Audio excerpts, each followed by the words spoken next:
নেত্রকোনা ১। মুশতাক আহমেদ রুহি।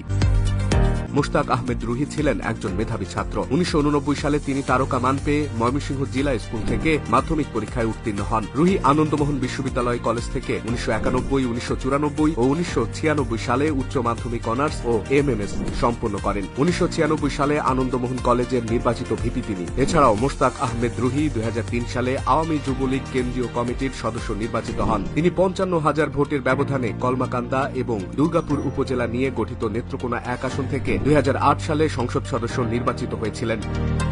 কর্মী ও সততায় জনবান্ধব এই নেতার উপর আস্থা রেখেছেন মাননীয় প্রধানমন্ত্রী শেখ হাসিনা। আমি প্রথম যখন এমপি হয়েছিলাম তখন যে পরিকল্পনাগুলো নিয়েছিলাম, দীর্ঘমেয়াদী যে পরিকল্পনাগুলো নিয়েছিলাম, সেগুলো অনেকগুলো অসমাপ্ত আছে, সেগুলো বাস্তবায়ন হবে। এবং যেগুলো আপনারা জানেন যে এই সময়ের ভিতরে আমরা পিছিয়ে পড়েছি, নতুন কোনো প্রকল্প কর্মসূচি হয়নি, সেগুলো ছিল কাজের চাপ অনেক বেশি। আমাকে আগে আমাদের প্রান্তিক জনগণই বলতেন, তারা আমাকে অত্যন্ত ভরসা করেন, আমাকে ভালোবাসেন, বিশ্বাস করেন। তারা ওই সময় আগেই বলেছিলেন যে আমি এর আগে জন্য দিয়েছিলাম যে আমি চমক দেখিয়েছিলাম, তারাই বলেন। এবার আমি আরো কিছু কালজয়ী কাজ করতে চাই এবং সেগুলো আমি চমক হিসেবে রাখতে চাই, সেগুলো আপনারা দৃশ্যমান দেখবেন। এবং আমাদের ইতিমধ্যে দেখেছেন যে আমি যে লেঙ্গুরা রাবার ড্যাম করেছিলাম, সেটা ইতিমধ্যে সারা দেশে আলোচিত। এবং এখানে যে বর্ডার রোডের করার পরে যে আমাদের যে ওদিক দিয়ে যে কৃষি অনাবধি কৃষি ক্ষেত্রে বর্ডার বেল্টে একটা বৈপ্লবিক পরিবর্তন হয়েছে, আরও বৈপ্লবিক পরিবর্তন কিছু কাজ হবে। এবং এগুলোর ভিতর দিয়ে আমরা ৩টা মন্ত্রণালয়ের সমন্বয়ে বিভিন্ন সংস্থার বিশেষজ্ঞদেরকে নিয়ে আমরা কম্বাইন সভা করেছি, সেখানে রেজুলেশন হয়েছে। সেই রেজুলেশন মোতাবেক কাজগুলো হবে এবং অনেক কাজ হবে এবং বৈচিত্র্যময় কাজ হবে। প্রতিটি ক্ষেত্রে, প্রতিটি সেক্টরে সরকারের ৭২টা সংস্থা নিয়ে আমি কাজ করছি এবং আশা করি আমরা জনগণের যে প্রত্যাশা চাইতেও বেশি প্রান্তিক মানুষের চাহিদা, আশা, স্বপ্নগুলো পূরণ করতে পারবো। আপনাদের বলছিলাম যে আমার কিন্তু আপনারা পাবেন না, আপনাদের কাজেই ব্যতিব্যস্ত, আমার কাজে না, আমার এলাকার জন্য, আপনাদের জন্য। আপনারা আমাকে যে ইতিহাস আবারও সৃষ্টি করছেন, এটা আমার দায়িত্ব।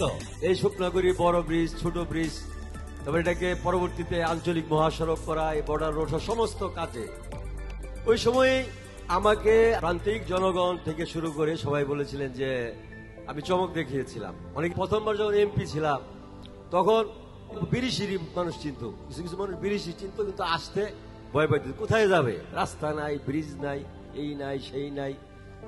তারপরে দুর্গাপুর মানুষ সেভাবে চিনত না, চিনত রাজশাহীর দুর্গাপুর।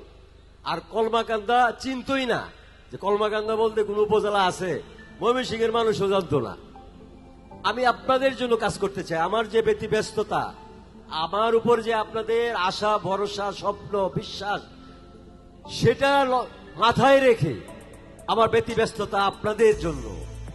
এখানে যেমন প্রাকৃতিক সৌন্দর্যের অপূর্ব লীলাভূমি, আমি নবম সংসদে যখন এমপি হয়েছিলাম, সংসদে যখন এগুলো উপস্থাপন করেছিলাম, তখন থেকেই পর্যটকদের একটা আগমন শুরু হলো।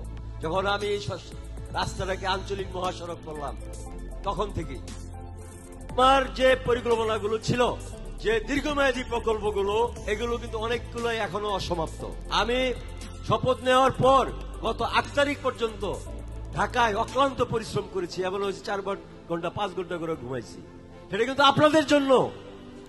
আমার কৃতজ্ঞতা, আমার যে অনুভূতি, এটা শিরোধার্য শুধু একটা জায়গায়, আপনাদের যে আশা, ভরসা, এই জায়গাটাকে আমি শ্রদ্ধার সাথে গ্রহণ করে আমি দিন রাত অক্লান্ত পরিশ্রম করে গেছি। এবং আমি যে কথাটা বলতে চাই, আমি বিস্তারিত বলতে চাই না, আপনারা যেগুলো দাবিও করেন নাই সেগুলো কিন্তু আমি করব। শুরুতেই বলছি আমি কালজয়ী কিছু কাজ করতে চাই, বিস্তারিত বলবো না, কিছু চমক আবার থাকুক। আমারে আপনারা কিন্তু জানেন আমি যা বলি তা করি, আমি কোনো প্রতিশ্রুতি বাইল দেওয়ার রাজনীতি করি না। যদি করতাম তাহলে আপনারা কিন্তু আমাকে এইভাবে যে ফল আপনারা দেখাইছেন, আমি কোনো অনিয়ম করি না, আমি যদি তাই করতাম তাহলে কিন্তু আপনারা এইভাবে ভোট দিতেন না, নজিরবিহীন ঘটনা। সুতরাং আমার জীবনে আপনাদের এই ভালোবাসাই হলো পুঁজি, এই ভালোবাসা কোনোভাবে আমি ভুলুণ্ঠিত হইতে দিব না। এই কৃষির জন্য কিন্তু আমি বাংলাদেশে নজিরবিহীন কিছু কাজ করব। মাননীয় প্রধানমন্ত্রীকে আমি অবহিত করেছি। উনি খুব আগ্রহ ভরে শুনেছেন। উনার একটা প্রকল্প আছে, আমার বাড়ি আমার খাবার টুঙ্গিপাড়ায়, ওটা আমাকে ভিজিট করতে বলছিলেন। আমি পরের দিনই ভিজিট করে আসছি, ওনাকে রিপোর্ট করেছি। আমি কৃষি ক্ষেত্রেও এজন্য বৈপ্লবিক কিছু কাজ করতে চাই। এই যে লেঙ্গুরা রাবার ড্যাম করে দিয়েছিলাম, এটা বাংলাদেশে এখন আলোচিত। আমার ধ্যান জ্ঞান চিন্তা ভাবনা গবেষণা যা কিছু সব আপনাদের কেন্দ্র করে, আমার এলাকাকে কেন্দ্র করে। আপনাদের সান্নিধ্য থেকে আমাকে আর কেউ বঞ্চিত করতে পারবে না। আপনারা সবসময় মনে রাখবেন, আপনাদের পাশে আমি আছি।